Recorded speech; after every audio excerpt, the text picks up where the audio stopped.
Good morning, guys. This is a quick tip to keep your levels where they should be a lot more easily. I'll get straight to it. So if you have a chlorine pool, you don't want to get all of your chlorine from one source. You actually want to use a few different sources. You want to make sure that you have on hand dichlor, which is called a variety of different things, but just look for anything with the name dichlor in it.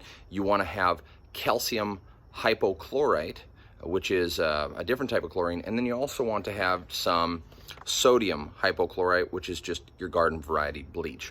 The reason that you want to have all three is that whenever you're using dichlor, it adds cyanuric acid to the pool. If this number gets out of control, you've got a big problem. But you do need some cyanuric acid in the pool to stabilize the chlorine. The reason you want to use the calcium hypochlorite is because that does not add cyanuric acid to the pool, but it does add calcium and will create scale if it gets out of control. So you want to use that sometimes, but not all the time.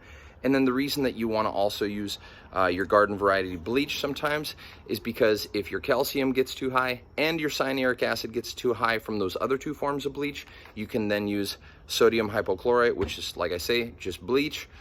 You can use that while those two numbers are going down. Hope this helps. Leave a comment, question if you like. Give me a like, subscribe. It helps me out. Have a good day.